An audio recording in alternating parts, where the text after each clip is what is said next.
Antuanas de Saint-Exupéry. Mažasis princas.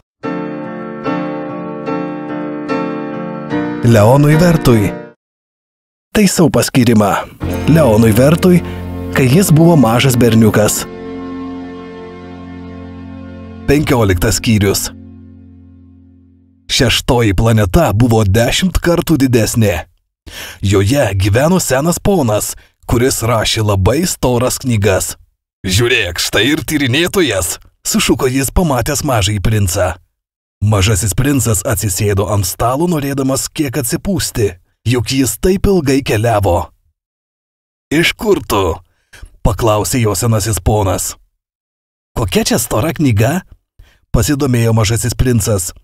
Ką jūs čia veikiate? Aš geografas, atsakė senasis ponas. O kas yra geografas? Mokslininkas, žinantis, kur yra jūros, upės, miestai, kalnai ir dykumos. Labai įdomu, tarė mažasis princas. Štai pagaliau tikra profesija. Ir jis greitai žvilgsniu apmetė geografo planetą. Tokios didingos planetos dar niekad nebuvo matęs. Jūsų planeta labai graži. Ar joje yra vandenynų? Šito aš nežinau, atsakė geografas. Ak. Mažasis princas jautėsi nusivylęs. O kalnų? Šito aš nežinau, atsakė geografas. O miestų, upių ir dykumų? Šito aš irgi nežinau, tarė geografas. Bet jūs juk geografas? Teisybė, patvirtino senasis geografas. Aš esu geografas, bet ne tyrinėtojas. Savo planetoje aš visiškai neturiu tyrinėtojų. Ne geografo uždaviniai skaičiuoti miestus, upes, kalnus, jūras, vandenynus ir dykumas. Geografas pernelyg svarbus asmuo. Jam nėra kada bastytis. Jis niekad neišeina iš savo kabineto, bet priima tyrinėtojus ir užrašo jų prisiminimus. Ir jeigu bent vieno tyrinėtojo prisiminimai jam pasirodo įdomus, geografas liepia surinkti informaciją apie tyrinėtojo moralę. Kodėl? Jeigu tyrinėtojas imtų meluoti, geografijos vadovėliuose viską netitaisomai supainiotų. Jeigu tyrinėtojas per daug išgertų, irgi būtų blogai. Kodėl? Paklausė mažasis princas. Dėl to, kad girtuokliams dvejinasi akise. Girtas geografas vietoje vieno kalno visur pažymėtų 2. Pažįstu vieną žmogų, tarė mažasis princas, kuris būtų blogas tyrinėtojas. Galimas daiktas. Kai paaiškėja, kad tyrinėtojas padorus žmogus, tada surenkama informacija apie jo atradimą. Kas nors vyksta jo patikrinti? Ne, tai pernelyg sudėtinga, bet iš tyrinėtojo pareikalaujama įrodymų. Jeigu jis, pavyzdžiui, atrado didelį kalną, tegul atneša nuo jo didelių akmenų. Staiga geografas susijaudino. Bet tu irgi atkeliavai iš toli. Tu irgi tyrinėtojas? Papasakok man apie savo planetą. Geografas atsivertė įrašų žurnalą ir pasismailino pieštuką. Tyrinėtojų pasakojimai pirmiausia užrašomi pieštuku. Informacija perrašoma rašalu tik tada, kai tyrinėtojas pateikia įrodymus. Na, paklausė geografas. Na, ten, kur aš gyvenu, pradėjo mažasis princas, nelabai įdomu, nes viskas maža. Turiu 3 ugnikalnius, 2 veikiančius ir 1 užgesusį, bet ką gali žinoti? Ką gali žinoti, pritarė geografas. Ir dar turiu gėlę. Gėlių mes neįrašome, tarė geografas. Kodėl? Juk jos visų gražiausios. Dėl to, kad gėlės efemeriškos. Ką reiškia efemeriškos? Geografijos knygos pačios rimčiausios knygos pasaulyje, paaiškino geografas. Jos niekad nepasensta. Kalnas labai retai keičia savo vietą, o vandenynas labai retai išdžiūsta. Mes aprašome amžinus dalykus. Bet užgesęs ugnikalnis gali pabusti, pertraukė jį mažasis princas. O ką reiškia efemeriškas? Ar ugnikalnis užgesęs ar neužgesęs mums geografams neturi reikšmės, paaiškino geografas.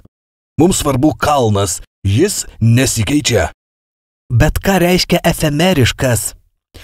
pakartojo mažasis princas, kuris niekada nepamirždavo ko klausęs. Tai reiškia tas, kuriam skirta greitai išnykti. Vadinasi, mano gėlei skirta greitai išnykti? Žinoma. Mano gėlė efemeriška, pagalvojo mažasis princas. Ji turi vos 4 dyglius atsiginti nuo pasaulio, o aš palikau ją vieną savo planetoje. Tai buvo pirmas kartas, kai jis pasigailėjo iškeliavęs, bet vėl atgavo drąsą ir paklausė. Ką jūs patartumėte man aplankyti? Planetą Žemę, atsakė geografas. Ji turi gerą reputaciją. Ir mažasis princas leidosi į kelią, galvodamas apie savo gėlę.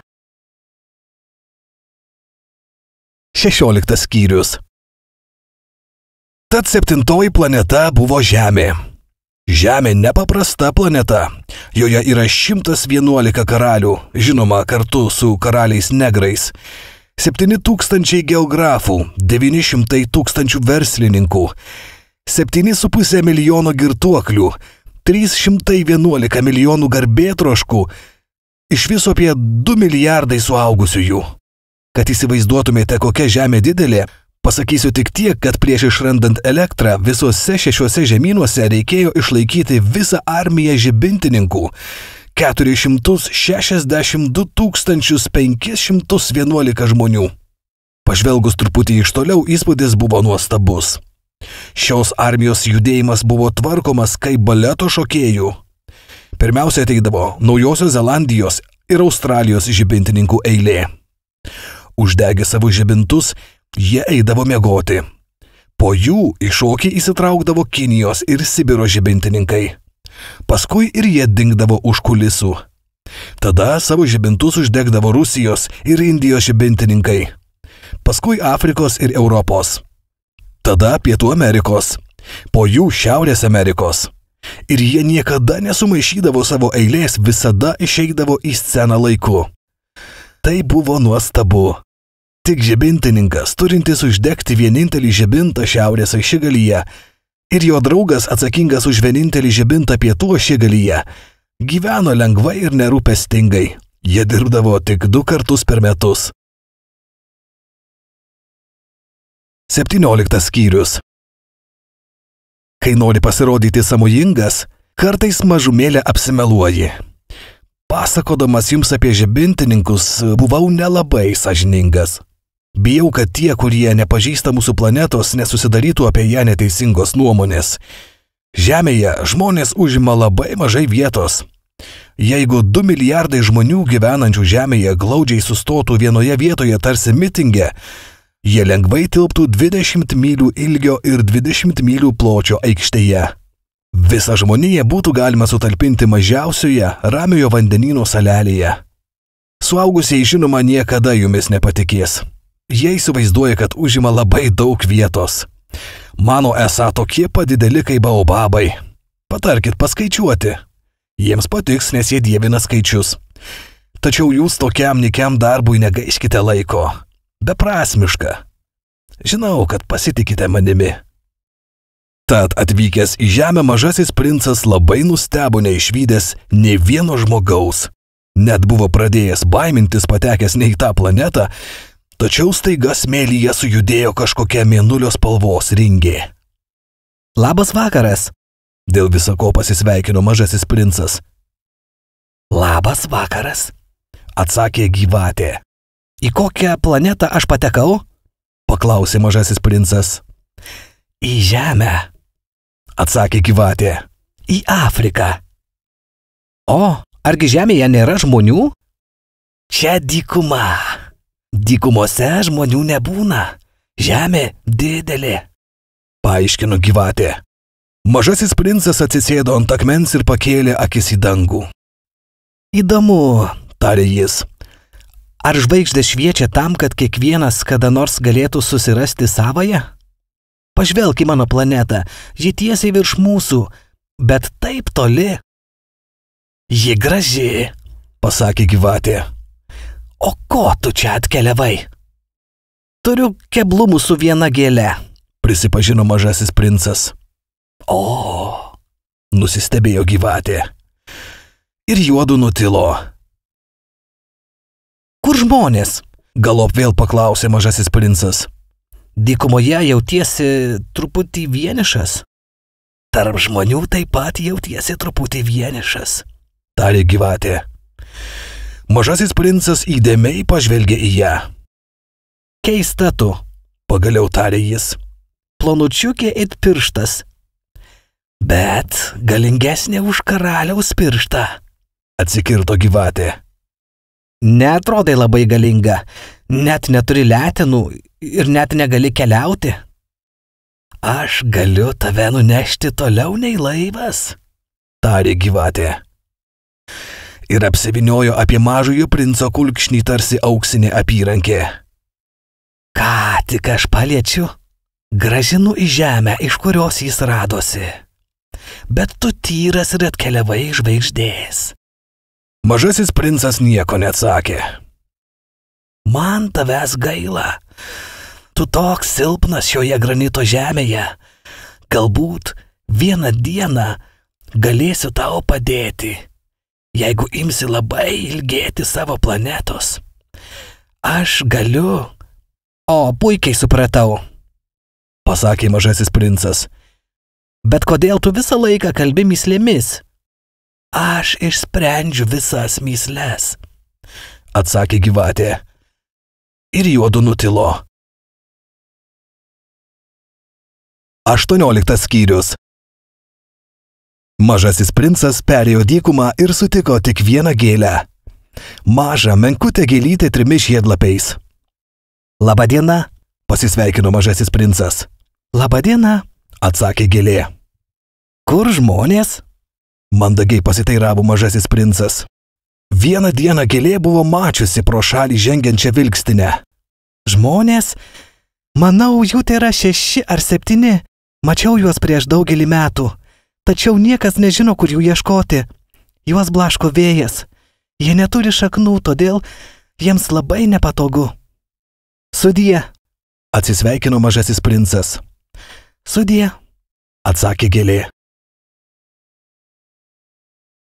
19 skyrius.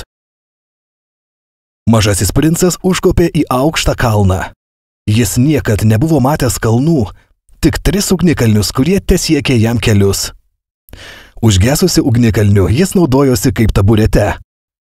Nuo tokio aukšto kalno kaip šitas, pagalvojo jis, iškart pamatysiu visą planetą ir visus žmonės. Tačiau pamatė tik smailes it adatos uolų viršūnės. Labadiena, tarė jis dėl visako. Labadiena, diena, atsiliepė aidas. Kas jūs? paklausė mažasis princas. Kas jūs? atsišaukė aidas. Būkite mano draugai, aš esu vienas, tarė jis. Vienas, atsakė aidas. Kokia keista planeta, pagalvojo mažasis princas. Visa išdžiūvusi, pilna smailių ir druskėta. O žmonėms trūksta vaizduotės. Jie tik kartoja, ką jiems pasakai. Savo planetoje aš turėjau gėlę. Ji visada prabildavo pirma. 20 skyrius. Bet taip jau atsitiko, kad mažasis princas, ilgai žingsniavęs per smėlynus, uolas ir sniegynus, galop rado kelią. O visi keliai veda pas žmonės. Labadiena, pasisveikino priėjęs pilną rožių sodą. Labadiena, atsakė rožės. Mažasis princas pažiūrėjo į jas ir pamatė, kad visos jos panašios į jo gėlę. Kas jūs? suglumęs paklausė. Mes rožės, atsakė rožės. O, nustebo mažasis princas. Ir pasijuto labai nelaimingas. Jo gėlė jam sakė, kad ji tokia viena visatoje. Ir štai jam prieš akis 5000 tokių gėlių viename sode. Kaip ji įsižeistų, jeigu jas pamatytų, pagalvojo mažasis princas. Imtų baisiausiai kosėti ir apsimestų mirštanti, kad tik nepasirodytų juokinga. O man reikėtų apsimesti, kad rūpinosi ją kaip ligonė. Kitaip ji iš tikrųjų numirtų, kad ir mane pažemintų. Paskui dar pagalvojo. Maniau, kad aš turtingas, nes turiu vienintelę pasaulyje gėlę. O pasirodo, ji tik paprasta rožė. Turiu tik ją ir 3 iki kelių siekiančius ugnikalnius, kurių vienas tikriausiai amžinai užgesęs. Tai toksgi iš manęs princas. Ir atsigulęs į žolę pravirko. 21 skyrius. Štai tada ir pasirodė lapė. Labadiena, Pasisveikino lapė. labadiena. Mandagiai atsakė mažasis princas, nors atsigręžęs nieko nepamatė. Aš čia, Tarė balsas. po obelim. Kas tu? Paklausė mažasis princas. Esi labai graži. Aš esu lapė. Atsakė lapė. Pažaisk su manimi. Paprašė mažasis princas. Man labai liūdna. Negaliu žaisti su tavim. Tarė lapė. Aš neprijaukinta. Ak, atleisk. Atsiprašė mažasis princas, bet pagalvojęs paklausė. Ką reiškia prijaukinti? Tu ne vietinis. Tarė lapė. Ko ieškai? Ieškau žmonių. Atsakė mažasis princas. Ką reiškia prijaukinti? Žmonės, Paaiškino lapė. turi šautuvus ir medžioja. Tai labai nemalonu. Ir dar jie augina vištas. Ir tai jiems ir te rūpi. Tu ieškai vištų? Ne, Atsakė mažasis princas. aš ieškau draugų. Ką reiškia prijaukinti? Tai, kas seniai pamiršta. Paaiškino lapė. Tai reiškia užmegzti ryšius. Užmegzti ryšius? Na taip, Tarė lapė. kol kas tu man tik mažas berniukas, panašus į 100 000 kitų berniukų. Tu man nereikalingas. Aš tau irgi nereikalinga. Aš tau esu tik lapė panašiai 100 000 kitų lapių. Bet jei mane prisijaukinsi, mudu tapsime vienas kitam reikalingi. Tu būsi man vienintelis pasaulyje. Aš būsiu tau vienintelė pasaulyje. Pradedu suprasti. Tarė mažasis princas. Viena rožė. Ji tikriausiai mane prisijaukino. Galimas daiktas. Atsakė lapė. Žemėje būna visko. O, tai buvo ne žemėje. Tarė mažasis princas. Lapė atrodė labai susidomėjusi. Kitoje planetoje? Taip. Ar toje planetoje yra medžiotojų? Ne. Įdomu, o vištų? Ne. Nieko nėra tobula. Atsiduso lapė, bet greitai vėl grįžo prie savo minties. Mano gyvenimas nuobodus. Aš medžioju vištas, o žmonės medžioja mane. Bet visos vištos panašios ir visi žmonės panašus. Taigi aš truputį nuobodžiauju. Bet jeigu tu mane prisijaukinsi, mano gyvenimą tarsi nušvies saulė. Aš atpažinsiu tavo žingsnius, skirsiu juos nuo visų kitų. Nuo svetimų žingsnių aš visada slepiuosi po žeme. Tavieji pašauks mane iš olos tarsi muzikos garsai. Nagi, pažvelk tenai, matai kviečių laukus? Aš neėdu duonos. Grūdų man nereikia. Kviečių laukas man nieko neprimena. Ir tai labai liūdna. Tačiau tavo plaukai aukso spalvos ir bus nuostabu, kai mane prisijaukinsi. Auksiniai kviečiai man primins tave. Ir man patiks klausytis vėjo šnaresio kviečiuose. Lapė nutilo ir ilgai žiūrėjo į mažąjį princą. Prašau tavęs, prisijaukink mane. Tarė ji. Mielai prisijaukinčiau, Atsakė mažasis princas. bet turiu mažai laiko. Man dar reikia susirasti draugų ir suprasti daug dalykų. Suprasti galima tik tai, ką prisijaukini. Tarė lapė. Žmonės jau nebeturi laiko ką nors suprasti. Jie perka gatavus daiktus parduotuvėse. Tačiau nėra tokių parduotuvių, kur parduodami draugai. Todėl žmonės nebeturi draugų. Jeigu nori draugo, prisijaukink mane. O ką aš turiu daryti? Paklausė mažasis princas. Turi būti labai kantrus. Atsakė lapė. Iš pradžių atsisėsk ant žolės toliau nuo manęs. Va taip. Aš žiūrėsiu į tave akies krašteliu, o tu nieko nesakysi. Žodžiai tai yra nesusipratimų šaltinis.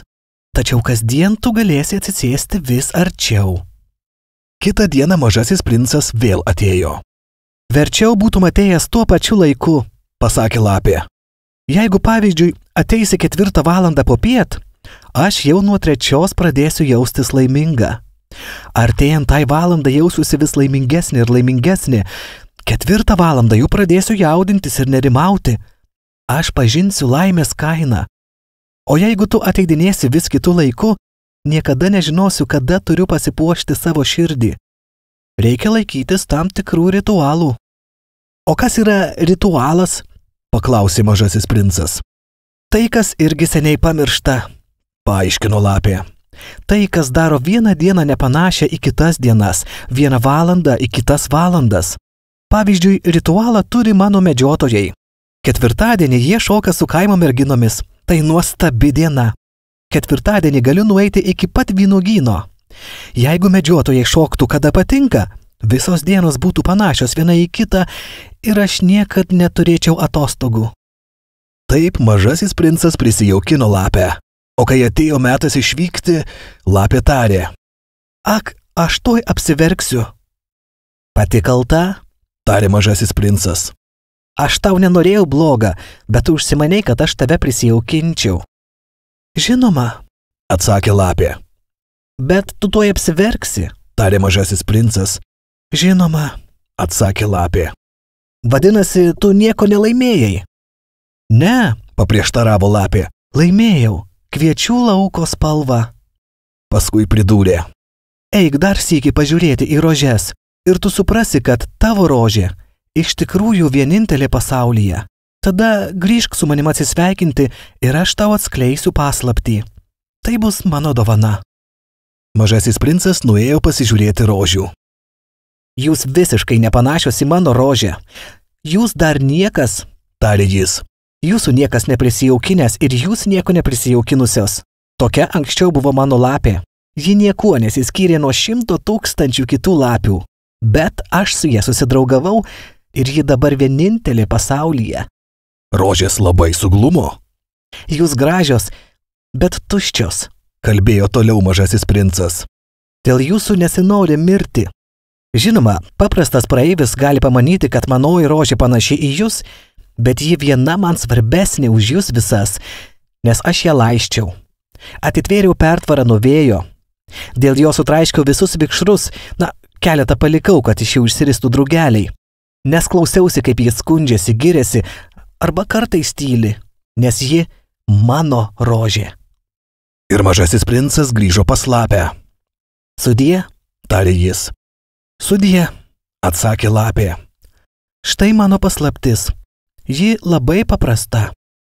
Matyti galima tik širdimi. Svarbiausi dalykai akimis nematomi. Svarbiausi dalykai akimis nematomi. Pakartoja mažasis princas, kad geriau įsimintų. Tavo rožė tau tokia svarbi todėl, kad dėl jos praradai daug laiko. Mano rožė man tokia svarbi todėl, kad aš... Pakartoja mažasis princas, kad geriau įsimintų. Žmonės pamiršo šią tiesą, tarė lapė. Bet tu nepamiršk. Tampi amžinai atsakingas už tą, ką prisijaukinai. Tu atsakingas už savo rožę. Aš atsakingas už savo rožę. Pakartoja mažasis princas, kad geriau įsimintų. 22 skyrius. Labadiena, pasisveikino mažasis princas. Labadiena, atsiliepė iešmininkas. Ką tu čia veiki? Paklausė mažasis princas. Skirstau keleivius į pakus po 1000 žmonių, atsakė iešmininkas. Išleidžiu traukinius ir šie juos išvežioja, vienus į dešinę, kitus į kairę. Ir greitasis traukinys apšviestais langais dundėdamas it griaustinis sudrebino iešmininko būdelę. Jie labai skuba, tarė mažasis princas. Ko jie ieško? To nežino nei garvežio mašinistas, atsakė iešmininkas. Į priešingą pusę nudundėjo dar vienas švytintis greitasis traukinys. Jie jau grįžta? Paklausė mažasis princas. Ne, čia kiti, atsakė iešmininkas. Tai priešinis traukinys. Ar jiems nepatiko ten, kur buvo? Gerai ten, kur mūsų nėra, atsakė iešmininkas. Pro šalį pradundėjo trečias švytintis traukinys. Jie persekioja pirmuosius keleivius? Paklausė mažasis princas. Nieko jie nepersekioja, atsakė iešmininkas. Jie ten miega arba žiovauja, Tik vaikai prisispaudžia nosimis prie stiklų. Tik vaikai ir žino, ko nori, Paaiškino mažasis princas. Jie visą laiką glėbesčiuoja skudurinę lėlę ir ji tampa labai svarbi, o jeigu kas ją iš jų atima, jie verkia. Jiems gerai, tarė iešmininkas. 23 skyrius. Labadiena, Pasisveikino mažasis princas. Labadiena, atsakė pirklys. Tai buvo pirklys, parduodantis naujausias piliules troškuliui malšinti. Nuryji vieną per savaitę ir jau nebenori gerti. kodėl tu jas pardavinėjai? Paklausė mažasis princas. Jo sutaupo daug laiko, atsakė pirklys. Specialistai viską apskaičiavo. Jas gerdamas sutaupai 53 minutės per savaitę. O ką žmogus veikia su tomis 53 minutėmis? Ką nori? Jeigu aš turėčiau 53 laisvas minutės, Pagalvojo mažasis princas. tiesiog lėtai nueičiau prie šaltinio. 24 skyrius. Praėjo savaitė nuo mano avarijos dykumoje ir aš išklausiau pasakojimą apie pirklį gerdamas paskutinį savo vandens atsargų lašą.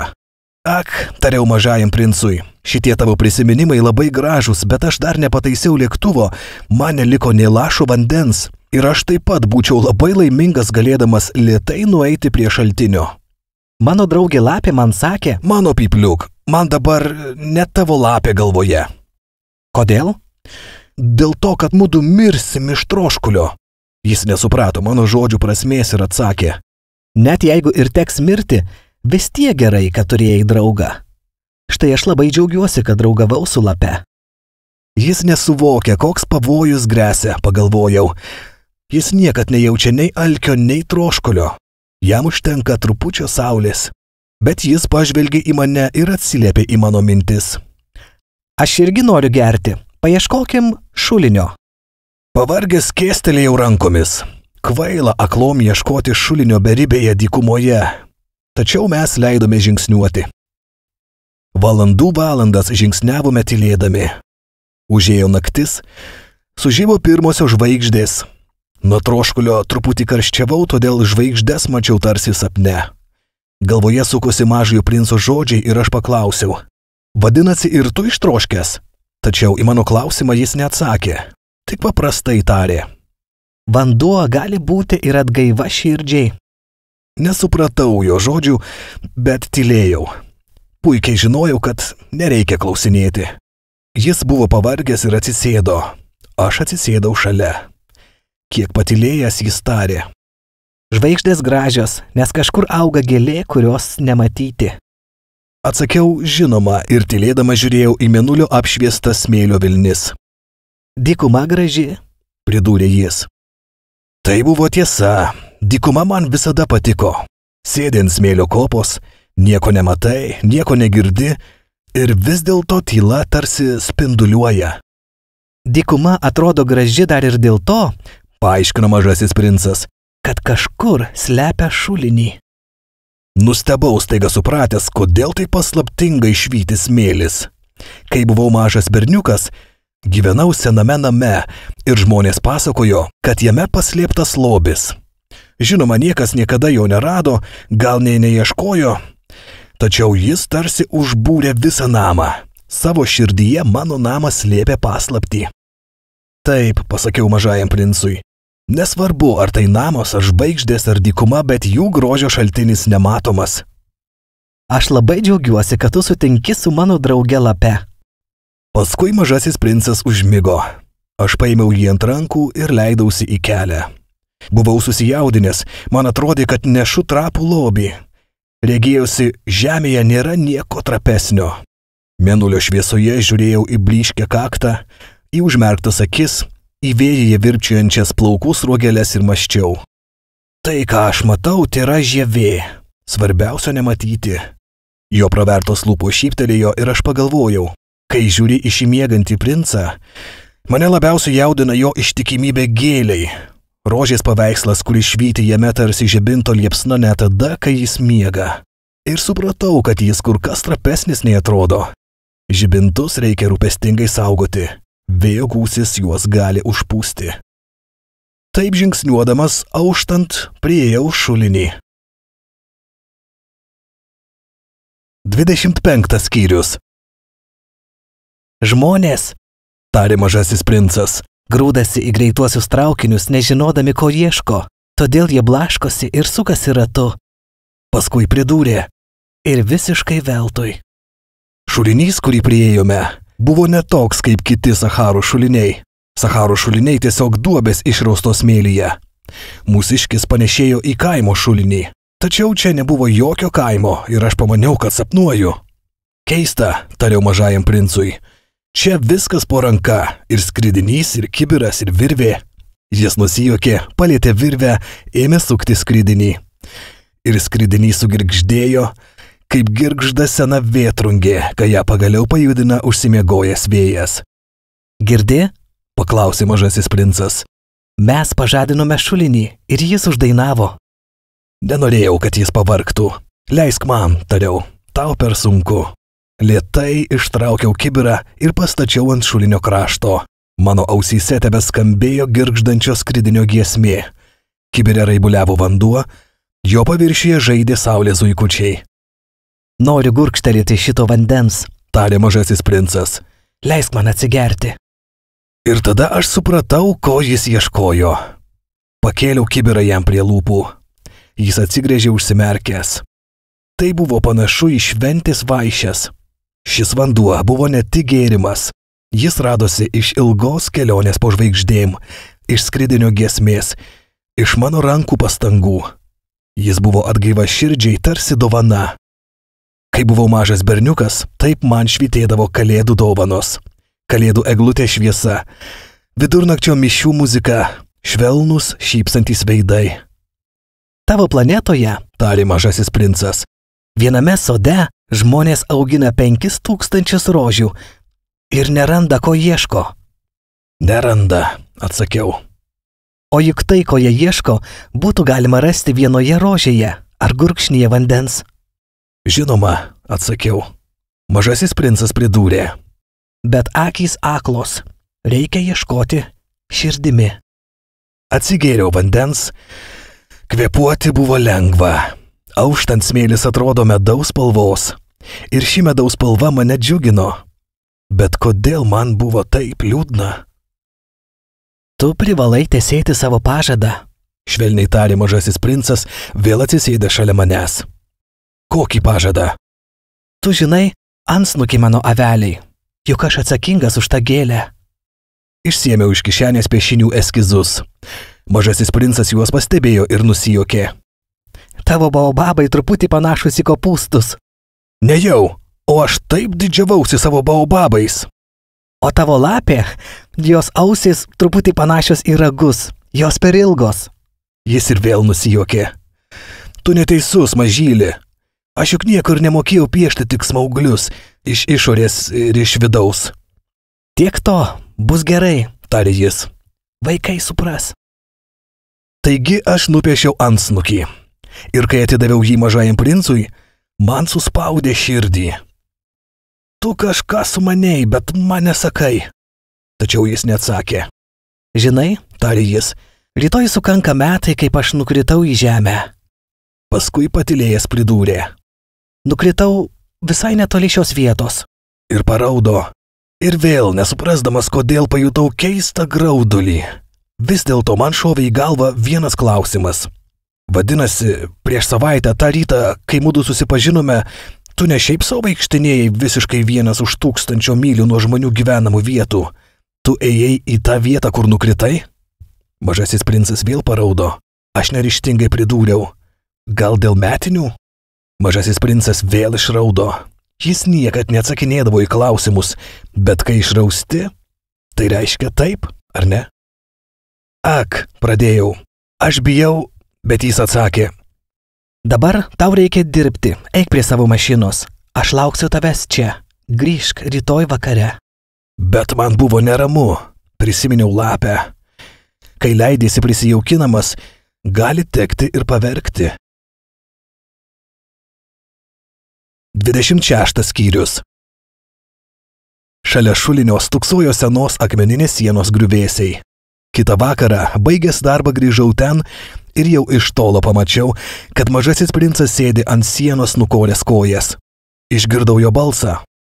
Argi tu neprisimeni, kalbėjo jis, tai buvo visai ne čia. Tikriausiai kažkas jiem atsakė, nes jis paprieštaravo. Taip, diena ta pati, bet vieta kita. Toliau tebe žingsniavau prie sienos, bet vis dar nieko nemačiau ir negirdėjau. O mažasis princas ir vėl kažkam atsakė. Na žinoma, pamatysi, kur smėlyje prasideda mano pėdos. Palauk manęs ten. Šiąnakt aš ateisiu. Jau buvo apie 20 metrų nuo sienos, bet vis dar nieko nemačiau.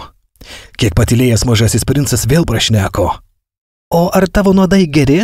Ar tu tikra, kad man nereikės ilgai kankintis? Suspausta širdim sustojau, bet vis dar nesupratau. Dabar eik šalin, tarė jis. Aš noriu nulipti. Tada nudelbiau akis žemyn prie sienos papėdės ir šokte pašokau. Pakėlusi galvą į mažąjį princą, ten buvo viena iš tų geltonų gyvačių, kurios gali nužudyti žmogų per pusę minutės. Ieškodamas kišenėje revolverio, bėgte pasileidau prie jo, bet išgirdusi mano žingsnius, gyvatė tyliai nuvinguliavo smėliu tarsi mirštantis upeliukas ir skimčiodama it metalas neskubėdama pasislėpė tarp akmenų. Pribėgau prie sienos pačiu laiku ir pagavau į glėbį savo mažąjį princą. Jis buvo išbryškęs it drobė. Ką tai reiškia? Kodėl tu kalbiesi su gyvatėmis? Nuviniojau jam nuo kaklo amžinai auksinį šaliką, sudrėkinau skruostus ir daviau truputėlį atsigerti vandens. Dabar nebedrįsau jo klausinėti. Jis rimtai pažvelgė į mane ir apsivijo man kaklą rankomis. Jutau, kaip daužosi jo širdelė, tarsi mirtinai pašauto paukščio. Jis tarė. Džiaugiuosi, kad tu suradai, kas ten buvo atsitikę tavo mašinai. Dabar galėsi grįžti namo. Iš kur žinai? Kaip tik ketinau jam pasakyti, kad man visai netikėtai pavyko sutaisyti lėktuvą. Jis neatsakė į mano klausimą, tik tarė. Šiandien aš irgi grįžtu namo. Ir liūdnai pridūrė. Tai kur kas toliau. Ir daug sunkiau. Jutau, kad dedasi kažkas keista. Spaudžiau jį glėbyje tarsi kūdikį ir vis dėlto man atrodė, kad jis lysta žemyn į bedugnę ir aš nieko negaliu padaryti. Susirūpinusiu žvilgsniu jis žiūrėjo į tolį. Aš turiu savo avelę ir dėžę aveliai ir antsnukį. Jis liūdnai nusišypsojo. Aš ilgai laukiau. Jutau, kad jis pamažu atsigauna. Tu išsigandai, mažylį? Žinoma, jis buvo išsigandęs, bet tyliai nusijuokė. Šį vakarą man bus daug baisiau. Mane vėl nutvilkė šaltis. Jutau, kad atsitiks kažkas nepataisoma. Ir supratau, jog neištverčiau, jei nebegirdėčiau jo juoko. Tas juokas man buvo tarsi šaltinis dykumoje. Mažylį, aš dar noriu pasiklausyti, kaip tu juokiesi. Bet jis pasakė. Šiąnakt sukaks metai. Mano žvaigždė patekės tiesiai virš tos vietos, kur aš nukritau praėjusiais metais. Klausyk, mažylį, juk viskas ir gyvatė, ir susitikimas, ir žvaigždė tik blogas sapnas? Jis neatsakė į mano klausimą. Svarbiausio mes nematome. Taip, žinau. Kaip su gėle. Jeigu tu myli gėlę, kuri auga kurioje nors žvaigždėje, tada gerą naktį žiūrėti į dangų. Tada visos žvaigždės lyg pražydusios. Taip, žinau. Kaip ir su vandeniu. Tas vanduo, kurio davėjai atsigerti, buvo tarsi muzika. Dėl to sklidinio ir virvės. Prisimeni, jis buvo atgaiva. Taip, žinau. Naktį tu pažvelgsi į žvaigždės. Ten, kur aš gyvenu, visa taip maža ir aš negaliu tau jos parodyti. Bet tai net geriau. Mano žvaigždė tau bus tik viena iš žvaigždžių. Todėl tau patiks žiūrėti į visas žvaigždės. Visos jos taps tavo draugėmis. Be to, aš turiu tau dovaną. Jis ir vėl nusijuokė. Ak, mažylį, mažylį, kaip man patinka, kai tu juokiesi. Tai ir bus mano dovana. Tai bus kaip su vandeniu. Ką tu nori pasakyti? Žvaigždė žmonėms reiškia skirtingus dalykus. Vieniems keliautojams žvaigždės rodo kelią. Kitiems jos tai yra mažos švieselės. Dar kitiems mokslininkams penas apmąstymams. Mano verslininkui jos buvo auksas. Tačiau šiems žmonėms žvaigždės nebylios, o tavo žvaigždės bus ypatingos. Ką tu nori pasakyti? Kai naktį žvelgsi į dangų, vien dėl to, kad aš gyvensiu vienoje iš jų ir juoksiuosi vienoje iš jų, tau atrodys Tarsi juokiasi visos žvaigždės. Tik tu vienas turėsi žvaigždės, kurios moka juoktis. Ir jis dar kartą nusijuokė. Ir kai tu nusiraminsi, juk žmogus galų gale visada nusiramina, džiaugsies, kad kadaise buvai sutikęs mane. Tu visada būsi mano draugas ir norėsi juokti su manimi. Kartais atversi langą šiaip sau dėl malonumo ir tavo draugai nusteps pamatę, kad tu juokiesi žiūrėdamas į dangų. Tada jiems pasakysi, taip, aš visada juokiuosi žiūrėdamas į žvaigždės. Ir jie pamanys, kad tu išsikraustai iš proto. Štai kokį bjaurų pokštą būsiu tau iškrėtęs. Ir jis vėl nusijuokė. Tarsi vietoj žvaigždžių tau būčiau padovanojęs daugybę mažų besijuokiančių skambalėlių. Ir vėl nusijuokė, paskui surimtėjo. Žinai, šiąnakt tu neateik. Aš tavęs nepaliksiu. Tau pasirodys, kad man skauda, gal net atrodys, kad aš mirštu, taip jau yra. Todėl nereikia į tai žiūrėti, neverta. Aš tavęs nepaliksiu, bet jis buvo susirūpinęs. Žinai, neteik dar ir dėl gyvatės, kad tau neįgeltų, gyvatės piktos, jos gali įgelti tiesiog dėl malonumo. Aš tavęs nepaliksiu. Tačiau viena mintis jį nuramino. Tiesa, antram įkandimui jos nebeturi nuodų. Ta naktį nepastebėjau, kada jis leidosi į kelią. Jis paspruko tyliai. Kai man pavyko jį pasivyti, jis žingsniavo ryžtingai, greitų žingsnių. O, čia tu, ištarė jis ir paėmė man už rankos, bet vis dar sielojosi. Be reikalo atėjai, tau bus skaudu, atrodys, kad aš miręs, bet tai bus netiesa. Aš tylėjau. Supranti, tai pernelyg toli, aš negaliu ten nusinešti savo kūno, jis per sunkus. Aš tylėjau. Tai bus panašu į seną pamirštą žievę, bet seno žievės neatrodo liūdnai. Aš tylėjau. Jis truputį nusiminė, bet sukaupęs paskutinės jėgas tarė. Žinai, bus labai miela. Aš taip pat žiūrėsiu į žvaigždės ir visos žvaigždės bus šuliniais surūdijusiais skridiniais. Ir kiekviena žvaigždė man įpils vandens atsigerti. Aš tylėjau. Bus taip įdomu, tu turėsi 500 milijonų skambalėlių, aš turėsiu 500 milijonų šaltinių. Ir jis taip pat nutilo. Verkė. Štai čia, leisk man žengti dar vieną žingsnį vienam. Ir jis atsisėdo, nes bijojo, paskui tarė. Žinai, mano gėlė, aš esu už ją atsakingas. O ji tokia silpna ir tokia naivi ir turi vos 4 dyglius apsiginti nuo pasaulio. Aš taip pat atsisėdau, nes nebeįstengiau stovėti. Jis tarė. Na, štai ir viskas. Truputėlį padvejojęs atsistojo. Žengė žingsnį, aš neįstengiau nė krustelėti. Prie jo kulkšnies blykstelėjo geltonas žaibas ir viskas. Akimirką jis stovėjo nejudėdamas. Nesušuko. Paskui pargriuvo. Tyliai, kaip griūva medis. Nepasigirdo nė garso. Jį sugėrė smėlis. 27 skyrius. Ir štai jau praėjo 6 metai. Aš dar niekam nepasakojau šios istorijos. Kai grįžau, draugai, su kuriais susitikau, džiaugiasi vėl matydami mane gyvą. Man buvo liūdna, bet jiems sakiau, aš pavargęs. Dabar aš jau kiek apsiraminęs, nors ne visiškai ramus. Bet aš žinau, kad jis grįžo į savo planetą, nes prašvitus neradau jo kūno. Šiaip ir taip jis nebuvo labai sunkus. O naktimis man patinka klausyti žvaigždžių. Atrodo, klausaisi 500 milijonų skambalėlių. Tačiau man neduoda ramybės vienas keistas dalykas. Piešdamas antsnukį mažojo princo aveliai pamiršau nupiešti odinį diržiuką. Mažasis princas niekada negalės jo užmauti aveliai. Taigi aš klausiu savęs, kas atsitiko jo planetoje? Gal avelė suėdė gėlę? O kartais sakau savo, ne, žinoma ne. Mažasis princas kasnakt pavožia savo gėlę po stikliniu gaubtu ir akylai saugo savo avelę. Tada būna laimingas ir tyliai juokiasi visos žvaigždės. Bet paskui pagalvoju, Kartais būname išsiblaškę ir tada visko gali atsitikti. O gal vieną vakarą jis užmiršo stiklinį gaubtą arba naktį į lauką išslinko avelė. Ir tada visi skambalėliai virsta ašaromis. Tai iš tikrųjų didelė paslaptis. Jums, taip pat mylintiems Mažąjį princą, visas pasaulis, kaip ir man, yra vienoks. Jei kažkur, nežinia kur, avelė, kurios mes niekad nematėme, suėdė rožę. Ir kitoks, jei jos nesuėdė. Pažvelkit į dangų ir paklauskit savęs, suėdė avelė gėlę ar ne.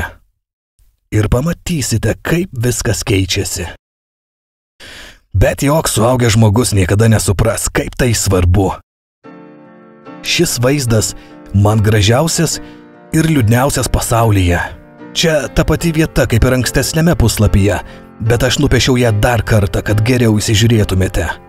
Kaip tik čia Mažasis princas pasirodė žemėje, paskui dingo. Įsižiūrėkit atidžiai į šį vaizdą, kad tikrai jį atpažintumėte, jeigu kada nors į Afriką keliausite dykumą. Ir jeigu jums teks keliauti ta vieta, maldauju, neskubėkit, palūkuriokit po šią žvaigždę. Ir jeigu prie jūsų prieis auksaplaukis vaikiukas, jei jis nusijuoks ir jei nieko neatsakys klausimas, jūs žinoma atspėsite, kas jis. Todėl maloniai prašau, neleiskit man liūdėti ir kuo greičiau parašykit, kad jis grįžo.